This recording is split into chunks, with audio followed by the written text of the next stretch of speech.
It looks like Mr. Azultine, I may be pronouncing that wrong, is had a fairly recent warrant. I would if we're comfortable addressing that on the record. Yep, Mr. Azultine, are you able to turn on your microphone? Can you hear me now?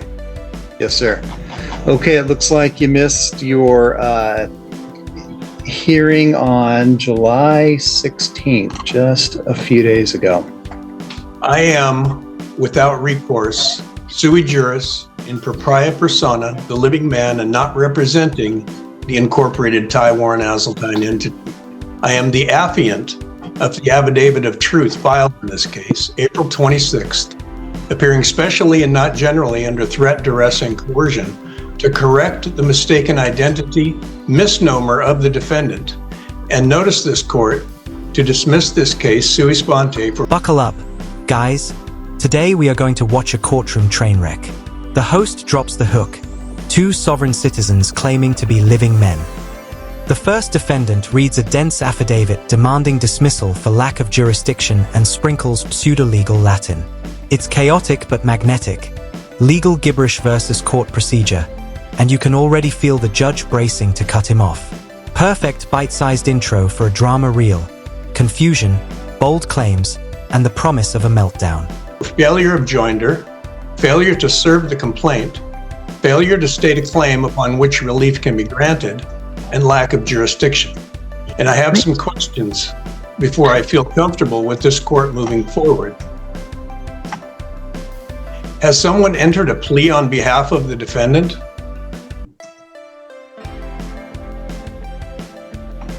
All right, I'm not going to be able to address this case unless I have assurances that the defendant, Ty Azultine, is the person here, and I'm hearing a lot of nonsense that doesn't address directly, that rather obfuscates the clarity on who you are. If you're not Ty Azultine, then you're a spectator, and you're welcome to stay. If you are Ty Azultine, I'll address your warrant, but I will address no other issues in this hearing because this hearing is limited to quashing warrants and setting court dates. So are you Ty Azultine? Does the caption of this case not say Ty Warren Azultine in all capital letters? Your Honor, I can speak with Mr. Azultine in a breakout room if you prefer, or... Well, he's not represented by counsel and hasn't been throughout this case. I see that he's refused counsel. Yeah. If you're Ty Azultine, just tell me that. If you're not, then I'm going to let you spectate for the rest of the court calendar until we're done. I am the affiant of the affidavit of truth, and if you look at the affidavit, it will clarify who it is that I am.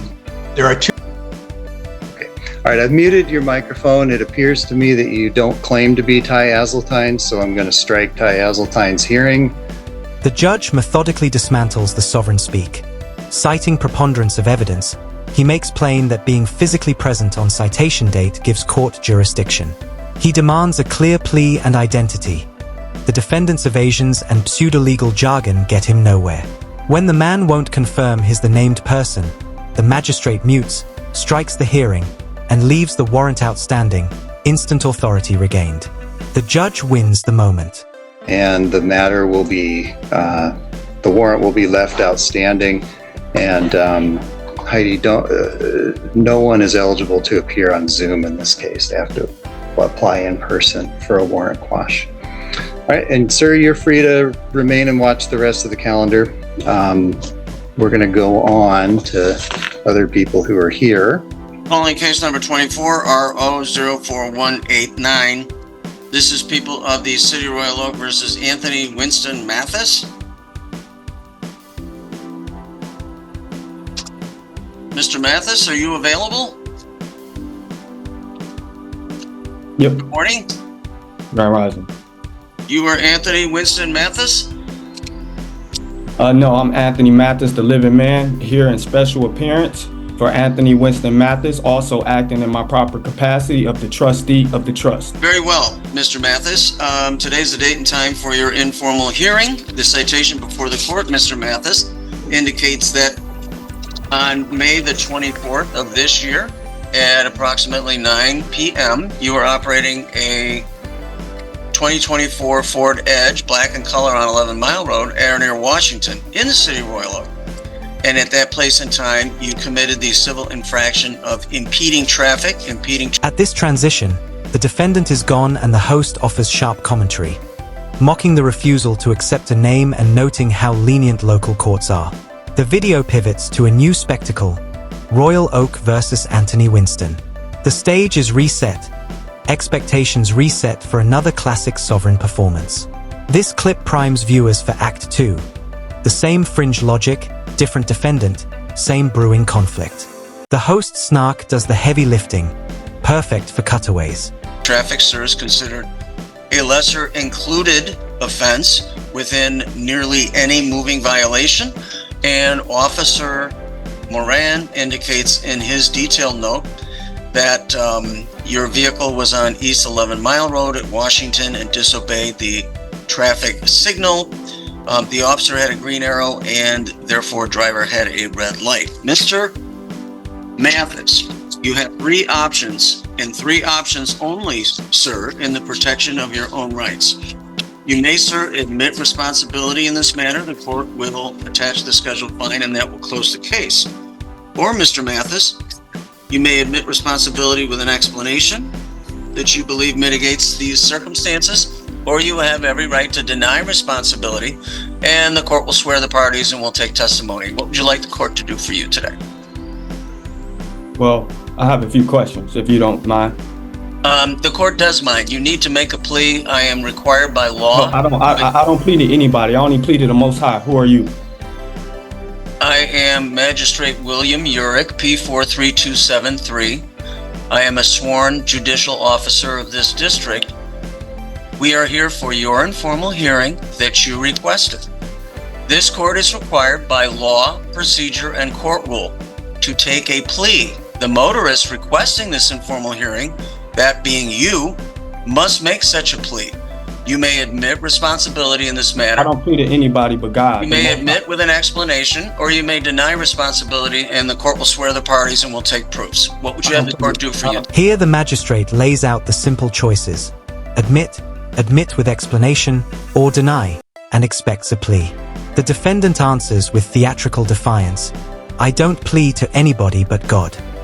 The judge's patience thins as procedural reality collides with performative theology. The exchange exposes the absurdity, highlights contempt for process, and raises the stakes for how far the court will tolerate spectacle. Perfect for reaction cuts and snarky voiceover. Sir Moran. Mr. Mathis, it is now your turn. What would you like the court to know, sir? So, I have a question. Are you a judge?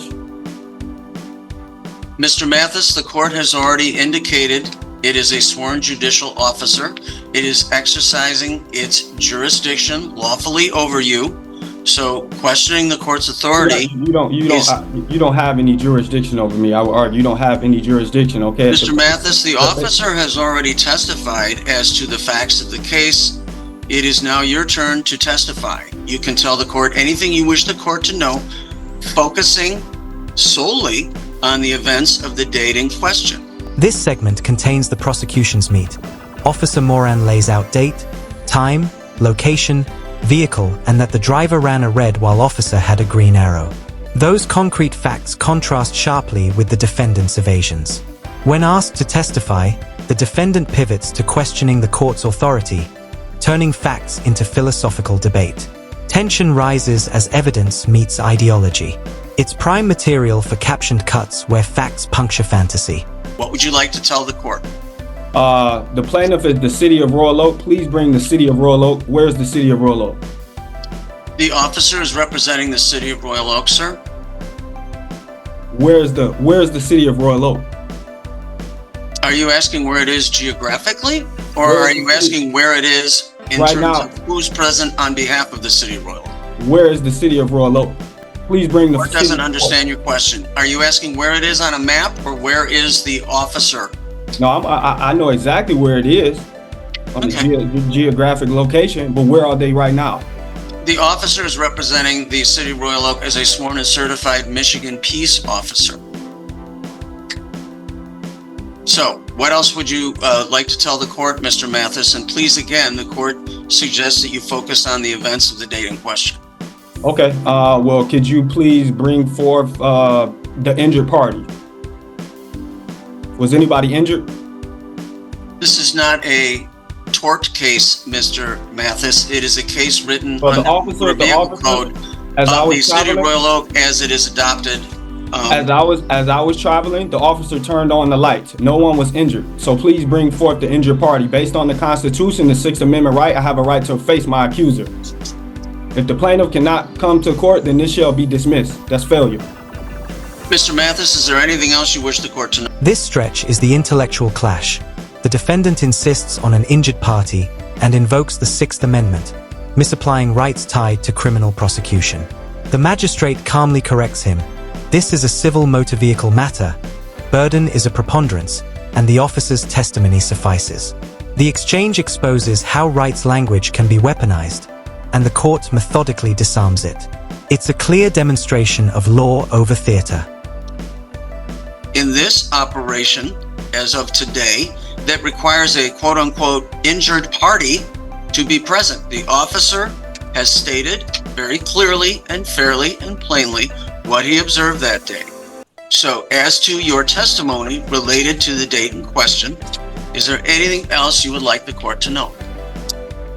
No, it isn't. If you guys can't bring any injured party, Very no well. one was injured. You guys are Mr. Moran, any rebuttal testimony? No rebuttal testimony. Thank you so much. Mr. This clip is the tipping point. After a failed attempt to manufacture an injured party, the court walks through standards and notes there's no rebuttal to the officer's testimony. The magistrate's tone becomes decisive. The defendant's rhetoric collapses into silence. This is the moment the courtroom shifts from debate to resolution. The legal machinery starts to produce its outcome. Editors should linger on the judge's cadence. That contrast sells the resolution. Mathis, the burden of proof in a civil case is a mere preponderance of the evidence. The officer, a duly sworn and certified Michigan peace officer representing the city of Royal Oak, which is one of two cities upon which this court has jurisdiction, has put his testimony forward. There is nothing in the record that has rebutted any of it. Therefore, the court is finding you responsible for the citation as it was written.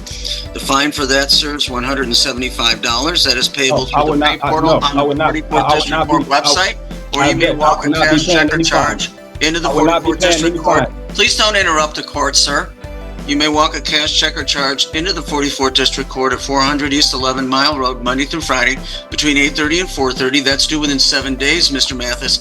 If you take exception to the court's ruling, you may post a bond in the amount of $175 within 7 days, and the matter will be placed upon the formal hearing docket of the chief judge of the district, and at that time, the city of Royal Oak would be represented by a city prosecutor. So either a bond or a fine of $175 payable within 7 days. That completes your hearing. Thank you.